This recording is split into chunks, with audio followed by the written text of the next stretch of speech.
Hi guys, അപ്പോൾ നമ്മൾ കുറച്ച് നാളായില്ലേ ലോങ് വീഡിയോസ് ചെയ്തിട്ട്. അപ്പോൾ നമുക്ക് ഇന്നൊന്ന് കുക്കിംഗ് ചെയ്യാമെന്ന് കരുതി. അപ്പോൾ ഇന്ന് ഞാൻ നല്ല ഹെൽത്തി ആയിട്ടുള്ള ഒരു നിങ്ങൾ ആദ്യമായിട്ടാണ് ചാനൽ കാണുന്നതെങ്കിൽ എൻ്റെ ചാനൽ എല്ലാവരും ഒന്ന് സബ്സ്ക്രൈബ് ചെയ്യണേ. അപ്പം മുരിങ്ങയില വെച്ചിട്ട് നമുക്കൊരു തോരൻ ഉണ്ടാക്കാം, അതും മുട്ട വെച്ചിട്ട്. അപ്പോൾ അതിന് വേണ്ടിയുള്ള ഇൻഗ്രീഡിയൻസ് എന്ന് പറഞ്ഞു കഴിഞ്ഞാൽ സവോളയുണ്ട്, അതിന് വേണ്ടിയിട്ട് പിന്നെ നമ്മൾ മുരിങ്ങയില എടുത്തിട്ടുണ്ട്, പിന്നെ പച്ചമുളക് എടുത്തിട്ടുണ്ട്. അപ്പോൾ അതവിടെ അരിഞ്ഞ് കുനുകുനാന്ന് അരിഞ്ഞ് വെച്ചിട്ടുണ്ട്. അപ്പം ഒരു പാനെടുത്ത് എണ്ണ ഒഴിക്കുക, കടുകിടുക. കടുക് നന്നായിട്ട് പൊട്ടി കഴിയുമ്പോഴേക്കും നമ്മൾ കുനുകുനാന്ന് അരിഞ്ഞ് വെച്ചിരിക്കുന്ന നമ്മുടെ സവോള ഇട്ട് കൊടുക്കുക.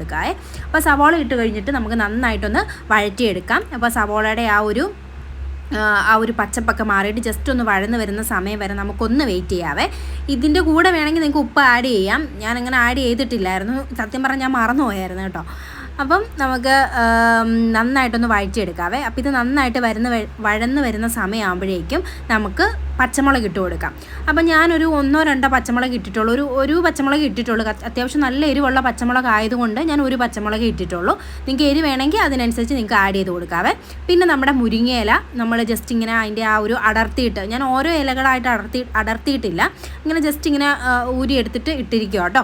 അപ്പോൾ അങ്ങനെ വെച്ച് നമുക്ക് ആവശ്യത്തിനുള്ളത് നമുക്ക് ഇട്ട് കൊടുക്കാവേ. ചിലവർക്ക് അങ്ങനെ ഒരുപാട് മുരിങ്ങയില ഇടുന്ന ഇഷ്ടമല്ല, പക്ഷേ എനിക്ക് ഭയങ്കര ഇഷ്ടമായതുകൊണ്ട് ഞാൻ കുറച്ചേറെ മുരിങ്ങയില ഇട്ട് കൊടുത്തിട്ടുണ്ട് കേട്ടോ. അപ്പോൾ ഇതിന് വേണ്ടിയിട്ട് ഞാൻ യൂസ് ചെയ്യുന്നത് 2 മുട്ട കേട്ടോ. അപ്പോൾ ഇത്രയും ഒരു ക്വാണ്ടിറ്റിക്ക് ഞാൻ 2 മുട്ടയാണ് യൂസ് ചെയ്യുന്നത്. അപ്പോൾ നമുക്ക് അതിലേക്ക് മുട്ട ഇട്ട് കൊടുക്കാവേ. അങ്ങനെ ചിക്കി ചേർക്കണമെന്നൊന്നുമില്ല, അല്ലാതെ തന്നെ നമുക്ക് ഡയറക്റ്റായിട്ട് മുട്ട ഇട്ട് കൊടുത്താലും പ്രശ്നമൊന്നുമില്ല കേട്ടോ. ഇനി നമുക്ക് നന്നായിട്ടൊന്ന് ഇതിനെ ഒന്ന് ഇളക്കി കൊടുക്കാം. നന്നായിട്ടൊന്ന് മിക്സ് ചെയ്തിട്ട് അതിനെ നന്നായിട്ടൊന്ന് ഉടച്ചെടുത്ത് നന്നായിട്ട് വേവിച്ചെടുക്കണം.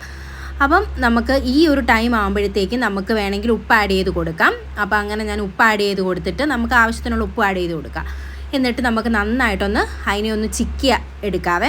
അപ്പം അതിൻ്റെ ആ ഒരു എണ്ണമയം ആ ഒരു എന്താ പറയുക, മുട്ടയുടെ ആ ഒരു ഇതൊക്കെ മാറിയിട്ട് നന്നായിട്ട് അത് ഡ്രൈ ആയിട്ട് വരും. അപ്പോൾ ആ ഒരു പരുവാകുമ്പോഴത്തേക്കും നമുക്ക് ഗ്യാസ് ഓഫ് ചെയ്യാവേ. അപ്പോൾ അതുവരെ ഒന്ന് വെയിറ്റ് ചെയ്യാം. അപ്പോൾ നമ്മൾ കൈവിടാതെ തന്നെ ഇളക്കി കൊടുക്കുക. ഇതിപ്പോൾ ഹൈ ഫ്ലെയിമിൽ തന്നെയാണ് വെച്ചിരിക്കുന്നത്.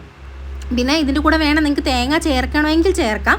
അപ്പം ഞാൻ തേങ്ങ അങ്ങനെ ചേർക്കുന്നില്ല, കാരണം ഓൾറെഡി നമ്മൾ ഈ മുട്ട ഇങ്ങനെ ചിക്കി ഇതാക്കി കഴിയുമ്പോൾ തന്നെ അതിൻ്റെ തേങ്ങ ഉള്ളതുപോലെ നമുക്ക് തോന്നും. അപ്പം അങ്ങനെ നമുക്കൊരു ആകെപ്പാടെ നമുക്ക് ഇത്രയും ഒരു 3-4 ഇൻഗ്രീഡിയൻസ് മാത്രമേ ഉള്ളൂ, തേങ്ങ പോലും ചേർക്കാൻ നമുക്ക് ഇത്രയും നല്ലൊരു മുരിങ്ങയില തോരൻ നമ്മളിവിടെ ഉണ്ടാക്കിയെടുത്തിരിക്കുന്നത് കേട്ടോ. അപ്പോൾ ഇതിന് പകരം നിങ്ങൾക്ക് വേണമെങ്കിൽ ചീരയില ഇട്ടുണ്ടാക്കാം, അങ്ങനെ പിന്നെ തഴുതാമ അങ്ങനെയൊക്കെ ഉള്ള ഇലകളൊക്കെ ഇട്ടിട്ട് നിങ്ങൾക്കിത് ഉണ്ടാക്കാൻ പറ്റുന്ന കേട്ടോ. അപ്പോൾ അതേ നമ്മൾ നല്ലതായിട്ട് നമ്മുടെ തോരൻ തേണ്ട നന്നായിട്ടിങ്ങനെ ചിക്കി നമ്മൾ നല്ലതായിട്ടിങ്ങനെ ചിക്കി എടുക്കുമ്പോഴാട്ടോ അതിൻ്റെ ടേസ്റ്റ് വരുന്നത്. ഇങ്ങനെ ചിലപ്പോൾ നമ്മളിങ്ങനെ ബോളായിട്ട് കിടന്നു കഴിഞ്ഞിട്ടുണ്ട് അത്ര വലിയ ടേസ്റ്റ് തോന്നത്തില്ല. പിന്നെ നമുക്ക് നന്നായിട്ട് ഇങ്ങനെ കണ്ടു കഴിഞ്ഞാൽ നമുക്ക് കഴിക്കാൻ തോന്നുന്ന നന്നായിട്ട് ചിക്കി ഇടുന്ന ഒരു ടൈമിലാട്ടോ. നിങ്ങൾക്ക് വേണമെങ്കിൽ കുരുമുളക് ആഡ് ചെയ്ത് കൊടുക്കാം. ഞാൻ കുരുമുളകൊന്നും യൂസ് ചെയ്തിട്ടില്ല കേട്ടോ. അപ്പോൾ അതേ നമ്മുടെ മുരിങ്ങയില തോരൻ ഇവിടെ റെഡി ആയിട്ടുണ്ട് കേട്ടോ. അപ്പോൾ എല്ലാവരും ഓർക്കും തേങ്ങ ഇടാതെ എങ്ങനെ ഇത് തോരനാകുന്നതെന്ന്, പക്ഷേ ഇത് തേങ്ങ ഇട്ടിട്ടുണ്ടെന്നേ പറയത്തുള്ളൂ. അപ്പോൾ നിങ്ങളെല്ലാവരും വീട്ടിൽ മുരിങ്ങയിലൊക്കെ ഉണ്ടെങ്കിൽ ഒന്ന് ട്രൈ ചെയ്ത് നോക്കണം കേട്ടോ.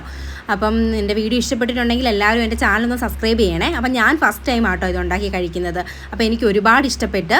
അപ്പോൾ നിങ്ങളെല്ലാവരും ഇതൊന്ന് ട്രൈ ചെയ്ത് നോക്കുക. നമുക്ക് അടുത്ത വീഡിയോ ആയിട്ട് കാണാം. ടാറ്റാ.